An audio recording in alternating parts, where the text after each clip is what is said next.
welcome everyone to the fourth episode of Fighting Irish Foodies, coming here from Foley's in O'Neill Hall at Notre Dame Stadium.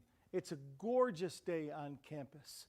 Fighting Irish Foodies showcases our very talented culinary team here at the university while sharing with you some of their favorite Notre Dame recipes.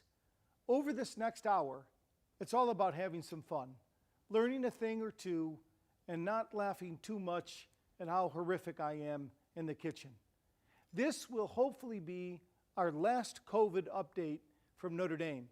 We have now over 90% of our students fully vaccinated, and we see the impact of this number in the limited cases that we've reported in the last few days. In fact, over the last 7 days, 2,000 tests per day, we've had one positive case each day, less than 0.1% positivity rate.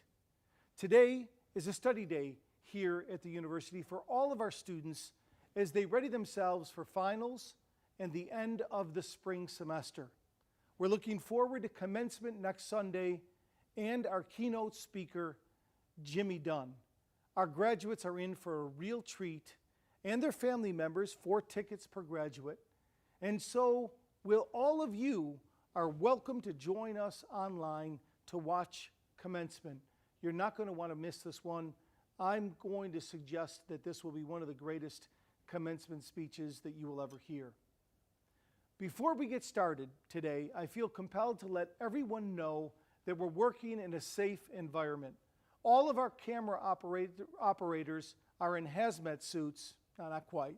They're masked, and they're at a safe distance away from the chef and myself, and the two of us have been fully vaccinated. So let's get rolling. Joining us today is Notre Dame's executive chef for game day operations, Travis Johnson. Travis, welcome to Fighting Irish Foodies. It's great to be with you. Can you tell us a little bit about what we're going to be cooking today, and what are some of the ingredients we'll be using, especially for those cooking along with us, and also some of the tools or instruments along the way? Absolutely. Lou, thank you very much. It's a pleasure to be here and be able to share a great recipe with the Notre Dame community. Today we're going to make the Notre Dame bread pudding. This is a signature white chocolate bread pudding, and this is a recipe that I learned while I lived in New Orleans. You learned it, but then you adapted it as your own, correct? I did. Okay. As I moved into New Orleans, I had a great chef mentor, Chef Tom Beckman, and Tom was incredible at bread pudding, and he says, here's a recipe you've got to learn. And so he taught me how to make it, and from there we've been able to turn it into your own, and it has been it's been a hit ever since. I'm so excited because I love New Orleans cuisine. It's so distinct, and it always has a little bit of a kick or a surprise to it, so I can't wait to hear about this. Absolutely, and this recipe too, we've also featured on game day. We featured it in the clubs where we served it to 10 to 12,000 people, as well as an item in the concessions as a bread pudding bite. So we're just excited to be able to take the recipe and share it with the rest of the community today and kind of talk through how we're going to do that. Fantastic. Well, tell us what do we got here, and how are we going to move forward? Well, great. So we're going to start out basically 2 components today. We're going to make the custard and the bread pudding itself. Okay. And then we're going to transition into the sauce. Okay. And so part of making the custard is looking at our ingredients, and we're using croissants. And it's best if you have them about being a day old or so, or just let them set out on the counter so they can dry out a little bit. Yeah. And then we have heavy cream, whole milk, cage-free eggs, a little bit of unsalted butter, sugar, vanilla, and then white chocolate. Wow. Okay. And so those together will make our custard. We'll add in all of our croissants. We'll talk about that procedure, and then talk about kind of baking it, and then get into the sauce. Fantastic. All right, let's get started. Okay, so let's start with our croissants.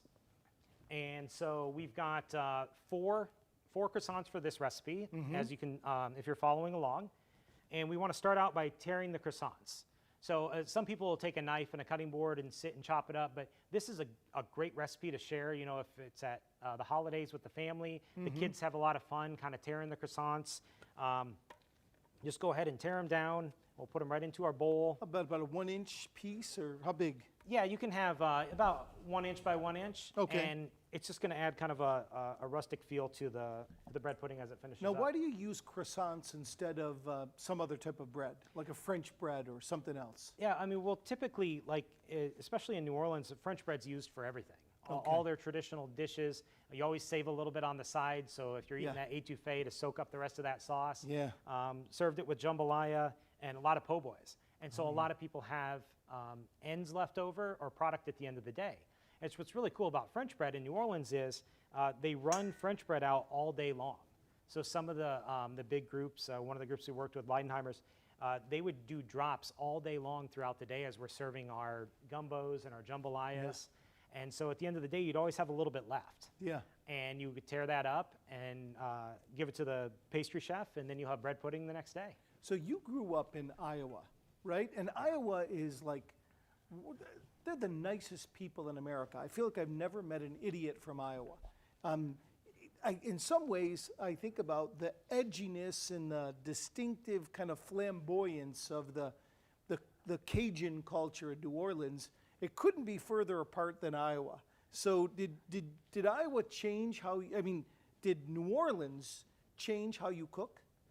Absolutely. Yeah. You know, when I did do a small stay between moving from Iowa, I spent a few years in Kansas City before getting to New Orleans. Okay. And when I met one of my chef mentors, Chef Tom, he handed me a couple cookbooks. And he said, Chef, I'd like you to read these before you get to New Orleans. It's going to teach you a little bit about the history, the culture, some of the basic recipes that you should get to know, and the rest we'll learn along the way.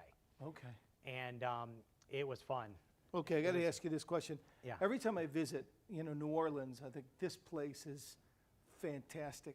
But God knows I don't know if I could live here. The food is so rich and people are partying out till really late. Did you put on weight in New Orleans? We stayed pretty active. Oh, yeah, So you probably- you think of, there was always festivals almost every weekend. Yeah. And so it got you down into the French Quarter. You could get out, walk around a little bit. Yeah. Went to a lot of Saints games. Yeah. And just kind of enjoyed the city itself. Okay, But, great.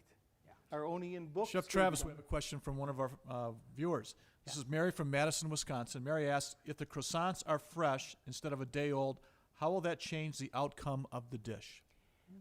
It's a great question. And the difference in this recipe using croissants versus French bread is the amount of custard that you would use. And so as they dry out, the custard's going to soak up a little bit more. Given that croissants, I think the secret to the recipe, are flavored with butter, made with butter, it adds a bit more of a richness to it. So you're going to use less custard. And if you were going to use French bread or additional bread you had left over at home, just go ahead and add a little bit more custard, but keep the ratio the same. And as we go through the custard recipe, this can go up and down as long as we kind of keep the milk, fat, and egg ratio the same, which is about 3 to 1. Okay. Yep. Great. All right, so we've got the croissants torn up. Now we'll set this aside and we will go into the custard itself. And so the custard's going to be, we've got our cage-free eggs. These are large eggs. I put mine in the wrong bowl, right? Smaller bowl. Okay.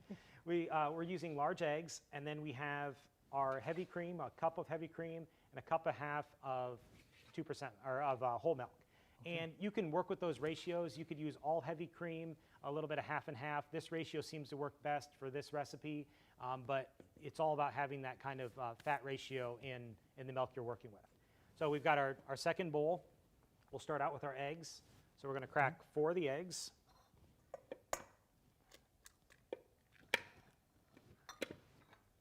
I'll be using 2 hands for my cracking of the Yeah. eggs.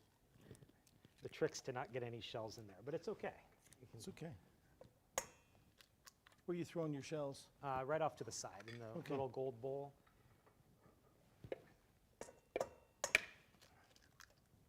All right, and I did. I got a shell in there. So we'll get that out. For those who want to stick around Okay. later, I'll be doing how to crack egg lessons afterwards. So we've got our eggs in the bowl, and I'm just going to give them a light whisk. And then I'm going to go to my whole milk, which I have a cup and a half. And we went ahead and pre-measured everything out. We do a lot of cooking at home and even here on campus. And it really makes it a lot easier as you're getting your area set up. We use a French term mise en place, to put in place. It's to put all of our ingredients together. So we were able to kind of get them all ready today to make this work a little simpler. So I got the eggs going. I'm going to go ahead and pour in the milk. And I'm just slowly pouring the milk in as I'm whisking. I'm just trying to incorporate the egg and the milk fat. Okay.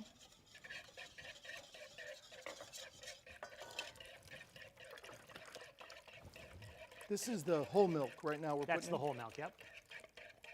Next, I'm going to go to the heavy cream. And we're going to slowly whisk in the heavy cream.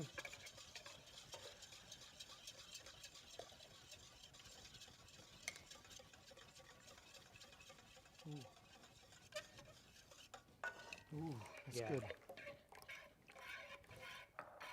And next we want to add, now we're going to add some flavor to the custard. So today we have white sugar, and then we also have vanilla. And at this point, again, for this ratio, we're putting in I think it was 2 teaspoons of the vanilla. We're slowly pouring that in. And this is something as you Which try one's this the recipe vanilla? at home. Is that over here or over there? The one on your left. Okay. Yep. And so as you're pouring that in, go ahead and whisk it in. And this is something as you try the recipe at home, if you want it to be a little bit sweeter or have more flavor, you can add more sugar, you can add more vanilla. It kind of comes down to preference and what you're looking for. And once that vanilla is incorporated, next we're going to take the white sugar.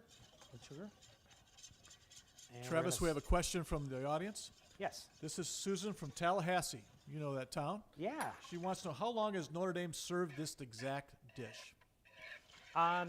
So I started at Notre Dame on March 2nd of 2019, and we served it we were hosting the finals for hockey, and we debuted it that following weekend. Did we Yes. win? Yeah, that was the year we won, yeah. There you Yeah. have it. The winning recipe. Fantastic. So, All right.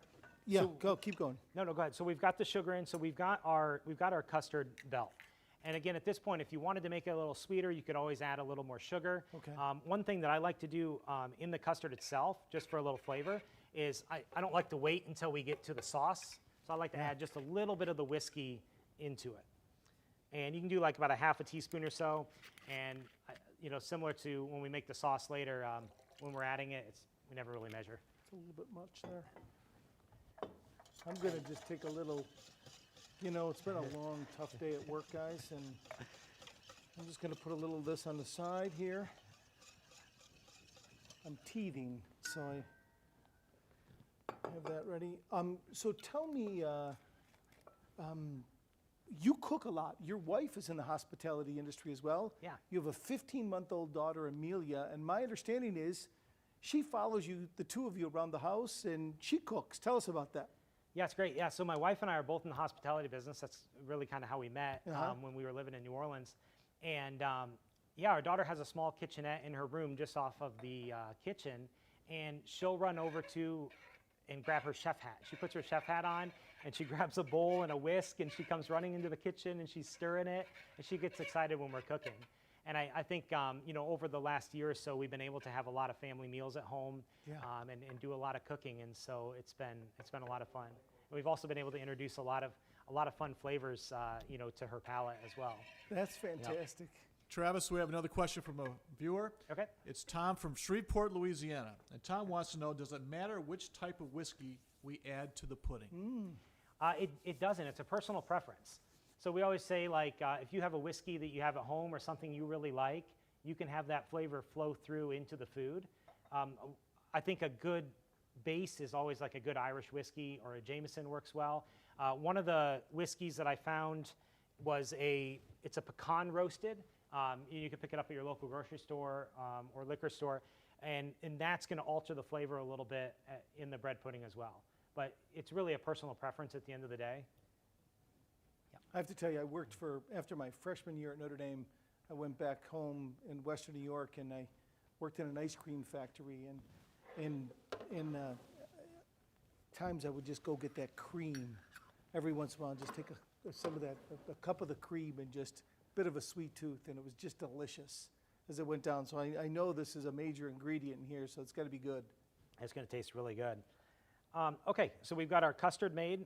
Now we have our croissants. Now we're going to go ahead and add the croissants into the custard. Okay, And great. this is really about using our hands because we want to fully incorporate it. Okay. So I'm going to actually put a pair of gloves on for this, make it a little bit easier. So I have a question for you. When my dad, family that came over from Italy, and they were pretty poor, like many immigrant families, and we used to rip up bread, and he did this, and we passed on to us, and we'd have a bowl of coffee in the morning and rip up the bread like this, and then just drop it in the coffee, and then just eat the coffee-saturated bread. Was this originally bread pudding? Was it something that kind of emerged for the poor? Was it a way to kind of fill your stomach with bread and kind of cheap stuff? And has it become a delicacy? And how's it evolved over time? Yeah, I think, we were talking a little bit earlier about, bread pudding and its origination back to, 11th, 12th, 13th century and coming from Europe and how it's kind of changed throughout where you're depending on where you're at in the world. Yeah. Actually, even in the U.S. regionally where you're at. And so everyone looks at it a little different. And you think of when I had a chance to travel to Europe. Yeah, you were in a major chef's program, right? That took like 31 chefs, or Yeah. over a month, right? You spent traveling through Europe and cooking. I did. I got an opportunity to do a global chef program where I spent 31 days in Europe teaching New Orleans cuisine. I flew into Amsterdam and 31 days later flew out of Brussels. So I worked between the Netherlands and Belgium, and each day got to go and teach gumbos and étouffées, and we always finished with bread pudding. And it was really interesting because you think of what New Orleans did with bread pudding and adding the caramel and definitely infusing the liquor or the whiskey to the sauce. Yeah. And making it a real sweet treat. So when I was making it in Europe, people were asking, hey, where's the fruit or where's the raisins or the walnuts or things like that. So everyone kind of has a different take on the bread pudding, and they're able to make it their own, regionally and also globally. Right. So not a lot of places putting Jameson over in Europe in their bread pudding. No. That's the New No, Orleans it's twist. The Okay. New Orleans choice. Got it. So we're going to go ahead and fully mix this in. Now, soak time is pretty important, and so the longer you can allow this to soak, the better it's going to be as it's coming out.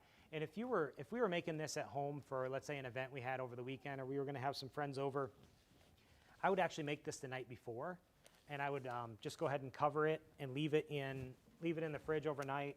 So then, one, all my prep work was done, and I was all cleaned up at home. Yeah. And then also, two, the next day when I got ready to bake it, all I had to do was just turn the oven on and fire it up. So this could ideally 8 hours, 10 hours. You let it soak. Ideally, yes. What would be the minimum, for it to be successful? An hour, 2? Yeah, you probably want to go 30 minutes to an hour. Okay. And again, it's going to kind of depend on the bread that you use and how that's going to soak up Yeah. the custard itself. And this is more porous, so it's going to soak it up more quickly, right? The croissant. Yeah, it'll soak it up, but if you have like a dry, crusty, more of like that baguette or the French bread, that's going to soak it up pretty quickly. It would take a little bit of time. Okay, got it. But, Travis, Yeah. we have another question from a viewer. sure. This is Monique from Golden, Colorado. And Monique wants to know, are there certain dishes you would recommend that we pair this dessert with? So I would always, you can eat it just as is when it comes out with the sauce. Vanilla bean ice cream is probably one of my favorites if you're gonna serve it. And also, one of the things we were talking about earlier with like where we did in concessions was if you have bread pudding left over, we would cube it up and then toss it in a hot skillet with a little bit of raw butter and some cinnamon and sugar, and they made nice little bread pudding bites as well. And the bread pudding bites could then be served over ice cream to go with that as well. I can't imagine making this. This is wonderful, but you said you made this for 12,000 people? We did it for 12,000. We did it for all the clubs, and it was For really game day, Notre Dame game day. Notre Dame game day, packed house, and it was a lot of fun to see a recipe that I've learned over the years to be able to take it and to scale it and to share it with everyone. Right. And Did it turn out with the same quality for 12,000 that you could do when you're making just kind of one batch like this? It did, because we followed all the, the ratios we were looking for, and we treated each pan with love. And Great. so it was really good. That's great. Yeah. Well, we hope that we're planning on welcoming you all back for football season this fall, and given all the COVID dynamics, we're hoping that Chef Travis and his team will be able to prepare this bread pudding, a white chocolate bread pudding for all of you, for a game this year. And you sold it too at the concessions, correct? We did, yeah. We served it as the bread pudding bites. So you got a little baggie of the bread pudding bites with the cinnamon and sugar, and then the caramel dipping sauce. So how big is your staff? Like on a game day, you are the chef de cuisine, right? You're leading the show. How many other people do you have working for you to serve 80,000 people? So it takes an entire team and everyone working together and very coordinated. And so we have a very strong core team here, and then we also invite some chef friends in that have been with us for 3, 4, 5 seasons, that travel in for the week and spend the week with us getting ready for game day. So would your staff for game day, whether they're cooking, serving, whatever, is it 20, 50, 100, 200? How many people? Oh, a lot more than that. We're well over the 1,000 on the, and because one of the things to remember though is, like, in the concessions, we work with like a lot of local nonprofit groups. Okay. And it gives them an opportunity, and there's nonprofit groups that have been on campus here for 20 plus years, Right. and it's incredible to be able to invite them to campus for the game day experience, the Notre Dame experience, then also be able to give back to their organization. So at the end of having the run day. a nonprofit in town here years ago, the South Bend Center for the Homeless, this is a great way for a lot of the local nonprofits to partner with Notre Dame. They staff the different kiosks or places around campus, including within the stadium, and they get a cut of the profits that go to benefit their charitable good works. And Lou, we're always looking for more nonprofit groups to work with. And they're not just from South Bend. Do some come from out of town too? We do. We have groups that come from Michigan, areas in Chicago, down in Indianapolis, all the way Fantastic. over to Detroit. So who should they, anybody listening that wants to Yeah. participate, should they call Chef Travis? Who do they call? They could start with us. They could finish ND Clubs and Concessions is our tag, and so they could go and reach out to us on social media, Fantastic.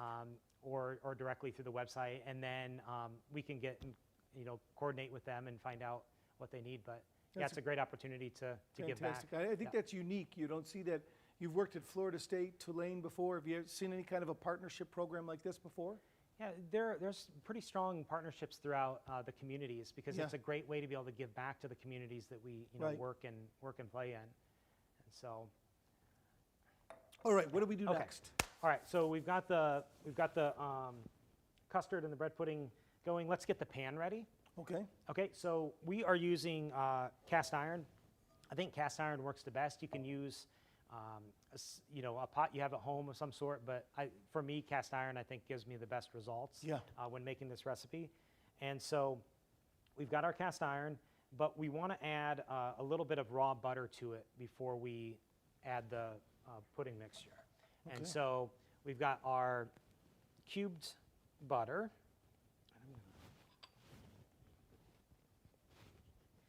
And you can take this and just kind of grease the bottom of the pan and around the sides. And it's okay to have the chunks still in there as it's all cubed up, because as it's baking, it will continue to melt and add additional flavor to the bread pudding itself. Okay. So I've got that pan pretty well coated. And now we'll go back to our custard mixture. I'm going to do another set of gloves. More gloves again? Yeah, just because we're going to be reaching in and grabbing that custard and putting it in the pan. Now, if a good indicator of soak time to determine where the mixture is and being ready to bake, whether you soaked it for the 30 minutes, 1 hour, or you did it overnight. Once we get in the pan, I'll kind of show you what we're looking for. Okay. So I'm adding it to the greased pan.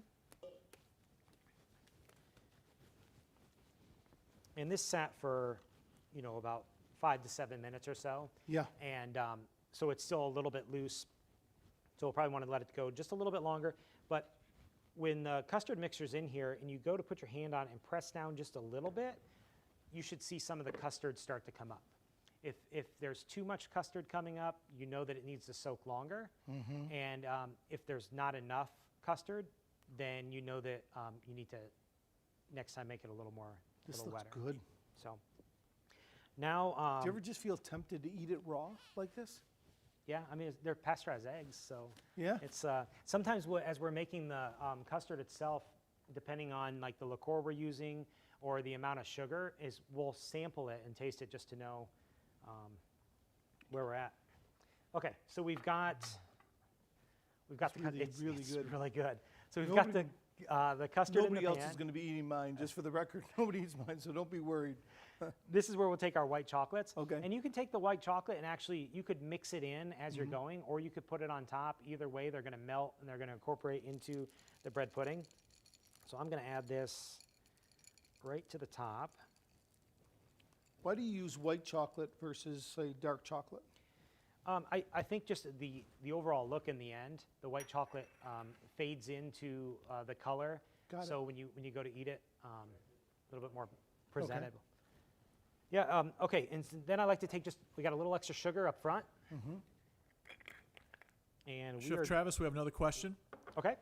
This is from Bob, and he is in Mesquite, Indiana. Okay. And he wants to know, should the cast iron be a specific size? So the cast iron that we're using for the recipe we shared with y'all is a 10-inch cast iron. And so if you were going to scale this back, you could drop down to like an 8-inch, or if you were going to double this recipe, you could go up to a 12-inch. But for this recipe specifically, the 10-inch cast iron works very well. Mesquite, Indiana. I never heard where Mesquite is. Yeah. And so we're going to just lightly dust the top.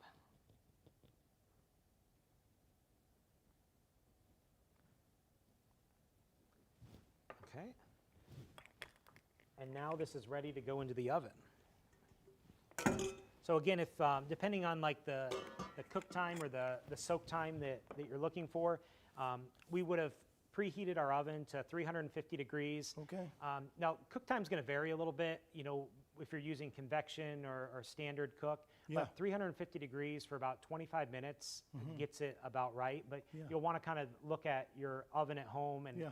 and look at it as it's cooking. Yeah. It'll start to brown on the top. But you want to make sure that the custard cooks through completely on the Yeah. inside. So like if I'm cooking on convection at home, it's about 25, 30 minutes. Yeah. It seems to work really well. So tell us about, how did you find your love for cooking? When did you discover it? When did you know, God, I want to someday become a chef? Well, I grew up in a small town in Iowa. I was Marengo, Iowa, outside of Cedar Rapids in Iowa City. And there were two chefs, Chef Mike and Chef Todd, who had gone out and traveled the world. And they came back and opened up a restaurant. And it just looked like so much fun. And I started talking to Mike and to Todd, and they said, you should come over and work at the restaurant. And at the time, I was working at the grocery store, and I started out, working front of house, and I just kept looking back in the kitchen. I just thought, they look like they're having so much fun back there.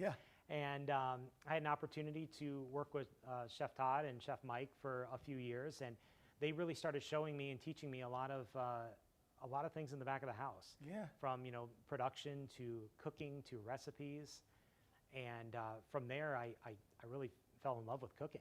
What was the name of that restaurant? It was called Fat Daddy's. Is it Fat Daddy still around today? It's not. It was open up until just a few months ago.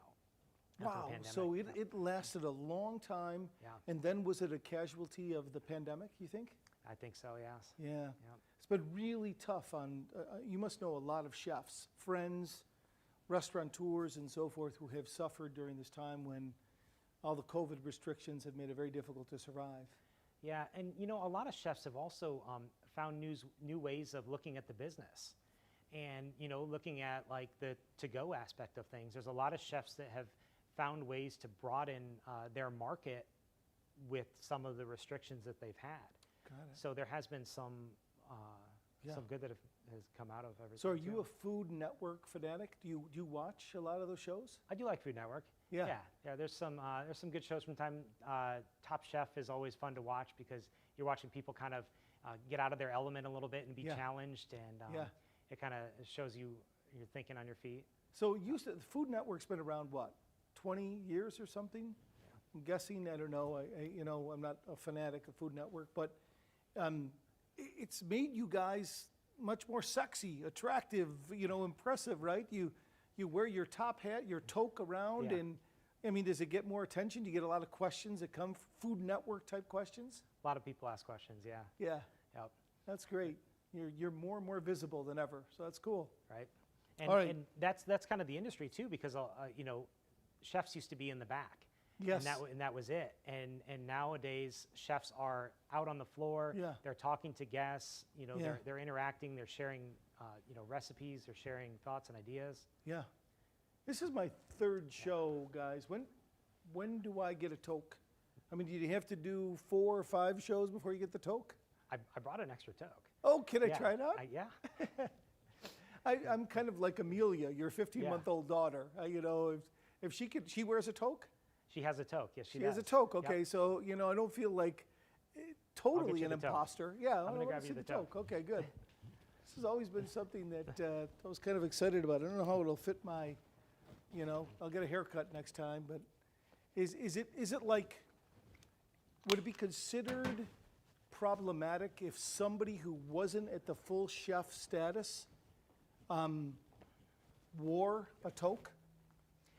No, I think a toque represents food, and we think about like Like this way?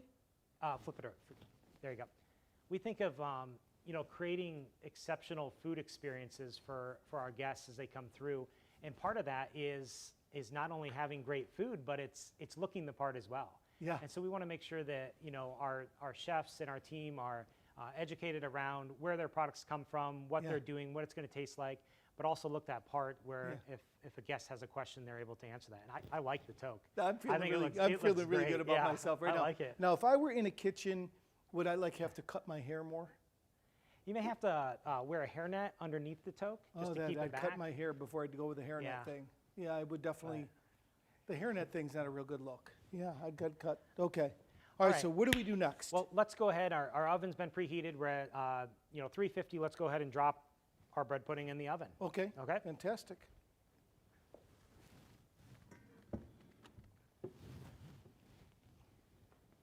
Now, while that's baking, we'll get into the sauce. Okay. Good.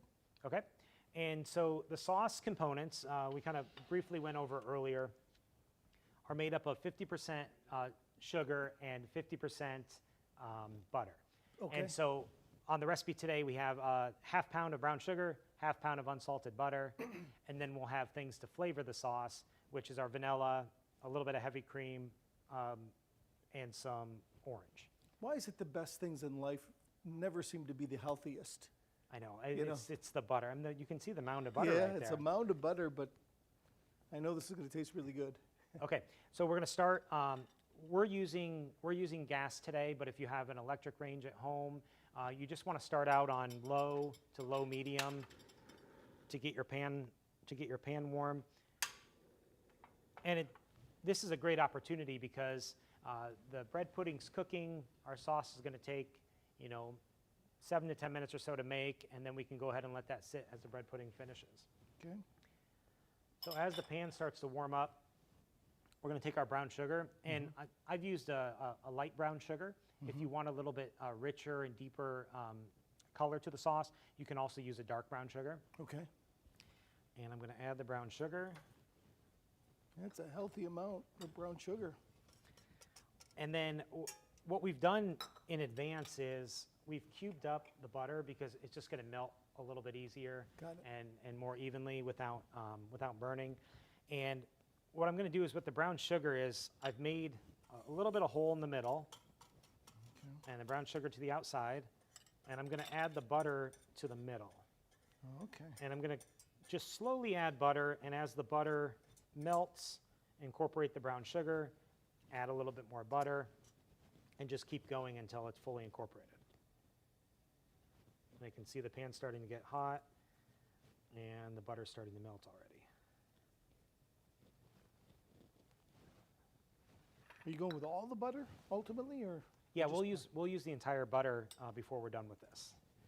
We will not leave any butter out. Okay. And essentially, we're starting out just making a nice caramel sauce, and then again we'll flavor that with the whiskey, a little bit of cream, and then add the orange in as well. What's the difference between butter and margarine? Do you always use butter for your recipes? Never margarine? Yeah, it really just depends on what the fat content you're looking for, and then what the application is. Okay. And so, I mean, there's arguments on both sides of what to use. I prefer butter. Yeah. Yeah. Yeah. Chef Travis, we have another question from a viewer. It's William from Des Moines, Iowa. He has this question. If we only have white sugar at home, can we use that in the sauce as a substitute? You can. Yep, it's going to change the color a little bit, but you can. Yep. And some of the chefs that, again, kind of making the bread pudding recipe your own, use white sugar, or they use half brown sugar and half white sugar.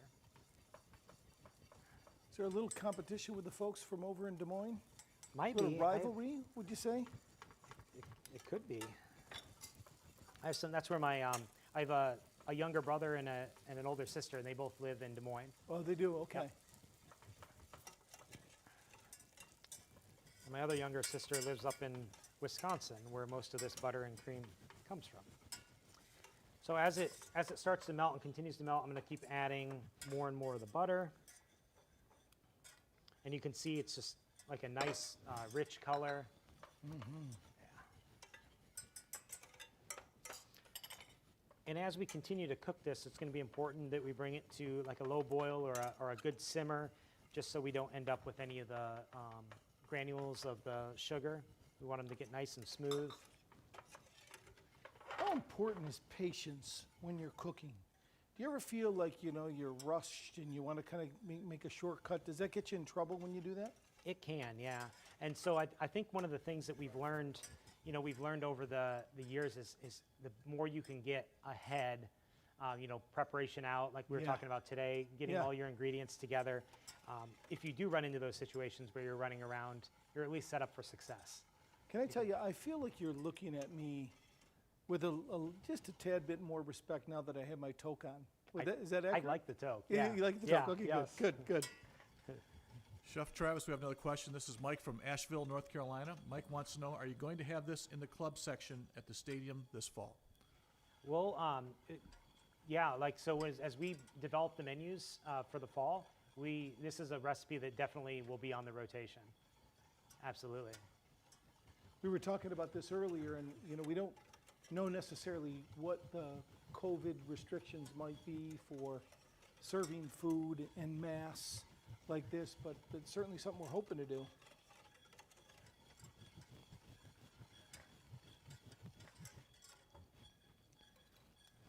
Are you all in on your butter? I'm all in on You're my butter. all in.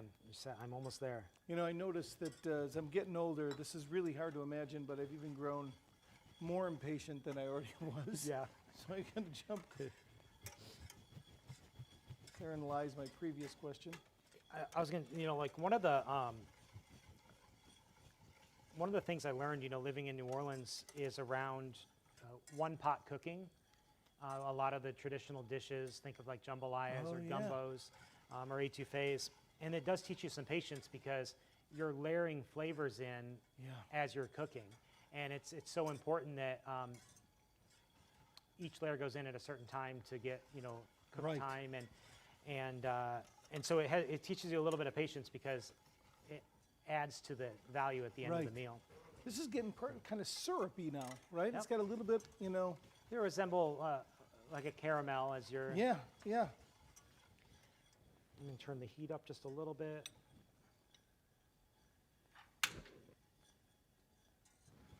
Okay.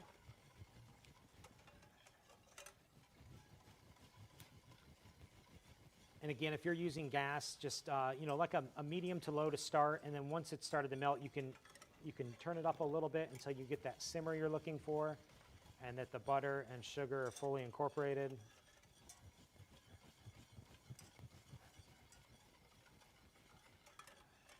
What's your favorite New Orleans dish to cook? One that I love to do is jambalaya. Oh, you do love jambalaya. Okay. Will you make that at home for the family? We do make jambalaya, yeah. Yeah. We usually use a like a chicken and sausage jambalaya, Okay. and there are I think one of the key factors on jambalaya is the type of sausage that you use, Okay. and it's finding a good sausage that has a lot of flavor. Okay. Famous chef, Chef Paul Prudhomme, out of New Orleans, he has a sausage line that is available at a few places here in South Bend that I found, and it's a really great sausage to use. Oh, But okay. one thing I also learned was having great ingredients, and if you have the right ingredients Right. that are sourced, local from some of the farms and everything, also make a big difference. What's your favorite kind of cuisine to eat at home? So, Sorry, can I have a mic? like we do quite a bit of cooking, especially over the last year. Yeah. And one thing that my wife loves is like poke bowls. So we have a lot of fun with making poke bowls using a lot of different fresh ingredients. Right. We'll also, one thing we started doing over the pandemic was we would print out menus of our favorite restaurants and then recreate meals that we remembered, whether they be full meals or cocktails to go with them or signature drinks. And it was a way for us to kind of continue to, cook So could together you as a get the family. ingredients from the menu items on those? Probably because you knew the chefs, right? Yeah, for the most part. Okay, Yeah, and we okay. as much as we could. But it was a lot of fun. It was a fun way for the family to, to cook together. And Sure. then we even started doing some to-go meals. We'd send them out to our friends and say, if you stop by the house at this time, we'll have a meal ready for you, just to kind of, to weigh in on that hospitality. Carmen weren't and I would getting. love to be among your friends. We would love to entertain. From Beth from Raleigh, North Carolina. Beth wants to know, most bread pudding recipes that I have made call for cooking the bread pudding in a water bath. Is there a reason to bake in a water bath versus straight in the oven? Yeah, I mean, a lot of custard dishes are baked in water baths, and it just helps with it helps with the cooking process overall. But since we're adding the, how you doing over there? I'm sorry, I'm looking dark. No, okay, you can turn it down just a little bit. Doing okay. Yeah. But since you're cooking in a cast iron and you're not going for a real long period of time, you're going to be okay just doing it straight in a cast iron or a pan. Like some people have like those Le Creuset pans of some sort. This is just a good non-stick, but you want a nice sturdy pan to cook it in. Why is mine Okay. smoking and yours is not? How you doing on color over there? I'm pretty dark. Okay. All right. So we've got our nice caramel color. I think you'll be okay. And- It's. I think I'm burning a little bit. Is it a little bit? Yeah, maybe just a little bit. Let's take a look. Ooh, yeah. What do you think? Non-salvageable at this point? You're a little dark.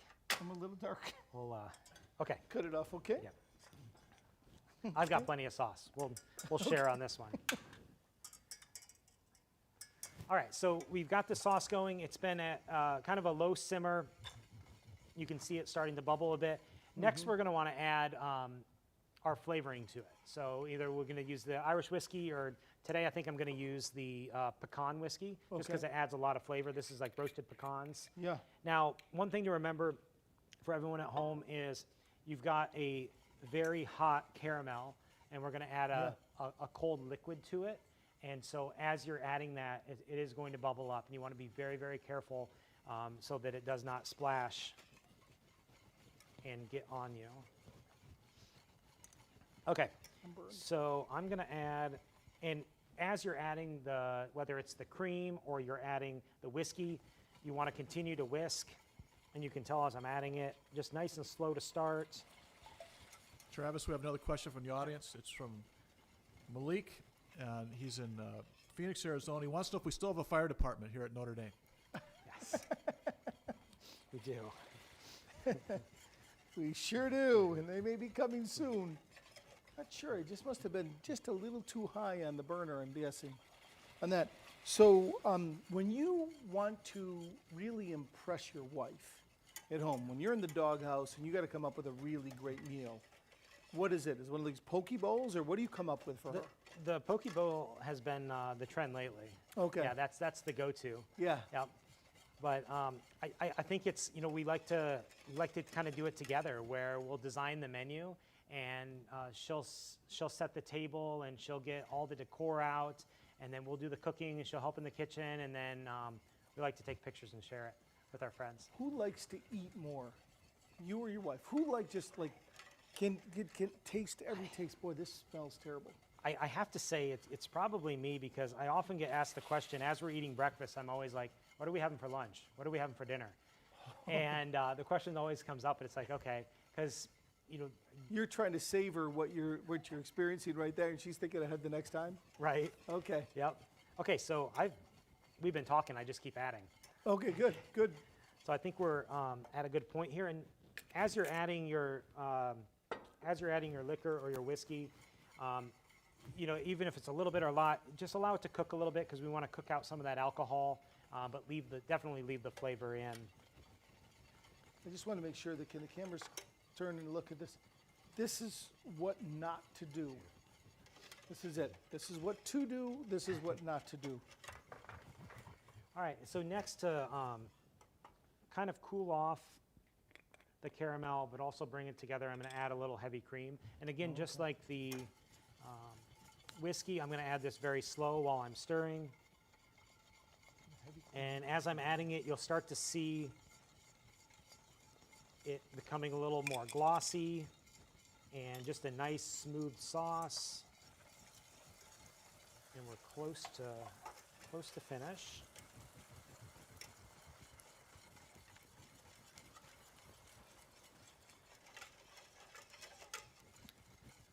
Some of my friends will even add white chocolates to the sauce as well, just to add a little bit more flavor to it. All right, so we have that in. Now we're going to add. I think I'm creating my own dish over here.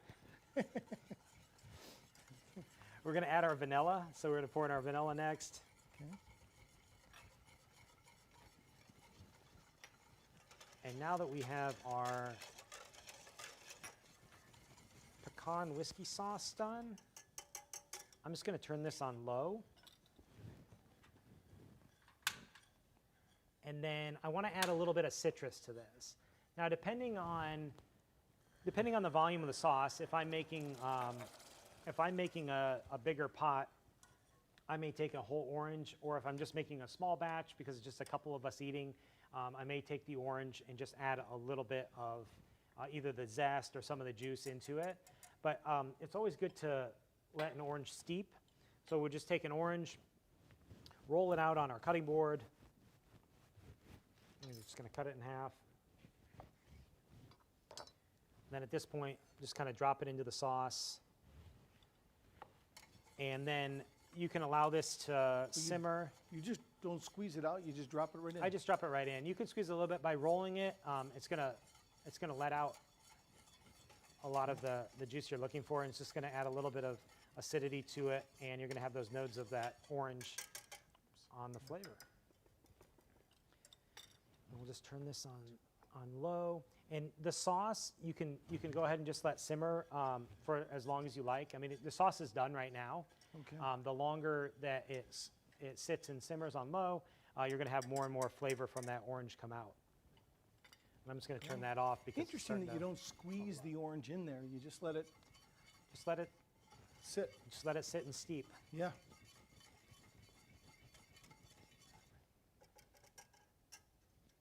All right. Wow, I totally screwed up the sauce. Sorry, I've got plenty. We can Okay. definitely share. I feel like I've done a disservice to my toque. No, not at all.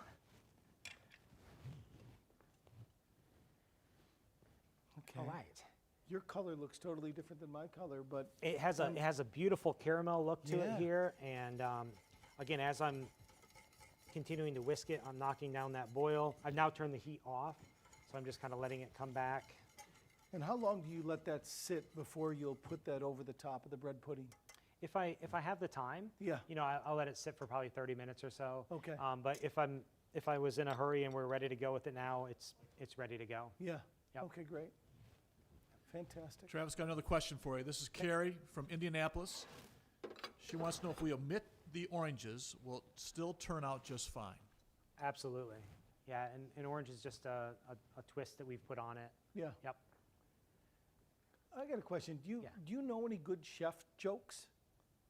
Are there any good chef jokes that you've heard? Not really. Yeah. You heard about the Italian chef who died? No. He passed away. That's about it. That's all I got. That's definitely pretty good. Now there's got to be some chef humor that's got to come around here at some point. A lot better than that, I hope. But I love going through the math building and looking at the math humor up on, about 1/10 of which I understand. They have like little math cartoons up on their office doors in the math building. It's always fun to see that. So let me know if you come up with any good chef jokes in the future. Okay. I will for sure. So what do we do next? Next, we'll check on the bread pudding, Okay. and I think we're ready. Okay. So we'll pull that out. Wow. Presto. And as it comes out of the oven, you want to let the bread pudding rest for probably another 10 or 15 minutes. When you first pull it out of the oven, it may still be like risen up a little bit. It'll go ahead and fall down, and you just want to let it to sit on the counter for probably 15-20 minutes, Okay. and then serve it warm. So it's still good. And that at this point, again, you could get ice cream. You've got your sauce ready to go, and then usually just scoop it right onto a plate, and then add the sauce on top, and that Fantastic. is it. So if we pour a little of this over there, are we going to be able to? Absolutely. Taste yes. it? Yep. I think I'm going to use a little of your sauce. So let me ask you another question. How many hot dogs do you cook per home game typically? Trying to think of the number. I know we talked about it. Yeah, is it close to like 30,000? It's a little over 30,000. Yeah. Little over, and so there'll be 30,000 hot dogs digested on a typical On home a typical football game day. Yeah. Yeah. And it's again quite the process where, we have we're continuing to cook the dogs all the way through the day, all the Yeah. way up till the end. I'm gonna Oh bring yeah, mine you ready over. for some I'm gonna sauce? bring mine over. Come on over. But on a typical game day, we have, let's say, 15 or 30 people in the kitchen getting things together. A lot of preparation for a Saturday starts earlier in the week. On that Monday or Tuesday, getting the room set up, getting the areas ready to go, starting to receive product, and then we start some of the production, some of the cold production, some of the prepping out of the hot items. And then on a typical game day, so let's say we have a kickoff around 2:30 or 3:30 in the afternoon. Yeah. Our culinary team hits property about midnight. About 12:30, You're kidding me. So you guys work straight through the night? straight through. Yeah, so we'll leave on a Friday evening, wrap up knowing that our areas are set and ready to go, and then we'll head out, and then the team comes back right about 12 o'clock, 12:30 in the morning. And it's exciting. I mean, you walk into the kitchen and, everyone is just driven with passion, and it's game day at Notre Dame, and you look around and everyone's smiling and the music is playing, and you start to smell the food. Yeah. And it's quite the incredible feeling. Quite the buzz And- to know that you're feeding 80,000 people for the most part. So after hot dogs, Yeah. what would be like the next biggest selling item of food? Popcorn and pretzels. Popcorn and pretzels. Yeah, okay. and we do have a signature shamrock pretzel that we rolled okay. out in 2019, Yeah. only found at Notre Dame Stadium, nowhere else. And it's been a big hit. That's so far. great. So it's got to be fun inventing new stuff each season. Obviously, things had to change last year with COVID because you weren't able to serve food, right? You could just do beverages. Is that what you did last year? And it was just students, Yep. pretty much, and a few faculty and staff. So any surprises that you're thinking about for next year, or you're still We're trying working to- through the menus now. We work with a lot of our partners here at Notre Dame as we Okay. start to develop, and then we'll do some taste testing of menu items Yeah. and set up some of the spaces to look at how that look and feel is going to be on that game day experience. Yeah. And it's really exciting. You know, a lot of the clubs open up 2 hours before the game, and so we get all the food set, everything ready to go, Yeah. and by kickoff is just a great feeling. That's incredible. So you And- got to be ready to drop by the end of the game. Does somebody else do cleanup, or do you have to clean up too, your crew? We have a team, and we also partner with Cultivate Culinary here locally. Okay. And so they're able to come and recover all of the food that's left over to be able to transform into food for the local community here in South Bend, That's fantastic. which is an incredible partnership working with them. And it's got to be a significant amount of food that then also can be used for different community needs. Yes. Yep. That's great. And so you get in about midnight Yeah. on Saturday morning. And what time do you typically get home then on Saturday? Maybe know- like 8, 9 o'clock. So that you got to evening be or like ready to just collapse, right? Yeah. Just you have a lot of adrenaline and Yeah. as you're working through the day. yeah. But- Fantastic. What a commitment from your team to do that each and every day. All right. So are we Okay. able to dive in? We are ready, yes. So how do we do this? Just take one of our spoons? Yeah, go ahead and give it a taste with your spoon. Okay.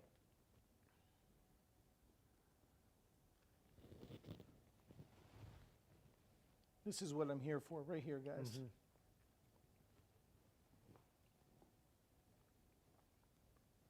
Oh my God, that's delicious. The bread pudding's very creamy. You have the sauce. You can taste that whiskey, a little bit of pecan. Oh, that's got a beautiful taste to it. So, is it okay? We have a little dinner party tonight. Some folks coming over to our house. Yes. Is it okay if I share with the 5 or 6 there that look at what Chef Travis and I made Absolutely. today? Yeah, we just created this together, and like I was saying at the beginning, this is a This is fairly, all you, by the way. I know that. I want you to understand. it's a simpler recipe. If you look at like amount of ingredients, sometimes we think of the complexity of a recipe by the amount of ingredients. Yeah. And so this one is a little bit smaller, so it's easier to make. It's Yeah. less groceries at the store, and Absolutely end up with delicious. great flavors. I hope and pray you'll find a way to be able to serve this to our fans that come back for football games this season. I can't thank you enough, Travis, for joining us today.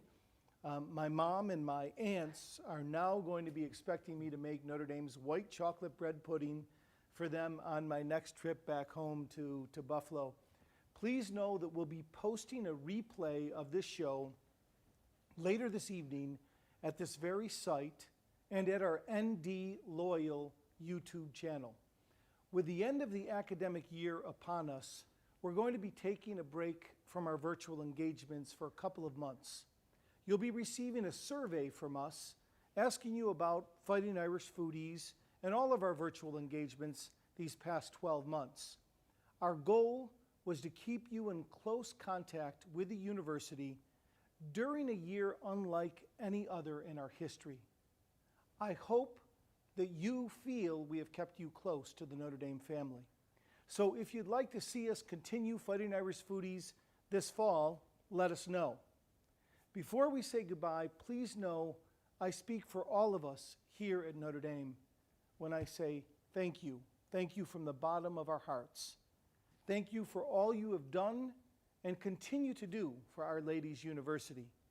We hope you've enjoyed meeting some of our top chefs these past few months here at Fighting Irish Foodies, and we hope you learned a thing or two along the way. I like Guy Fieri's take on the universality of food. He said, cooking is all about people. Food is maybe the only universal language that really has the power to bring everyone together. No matter what culture, everywhere around the world, people eat together. Thank you for joining us today around food and around this wonderful white chocolate bread pudding. Take care, God bless, and go Irish.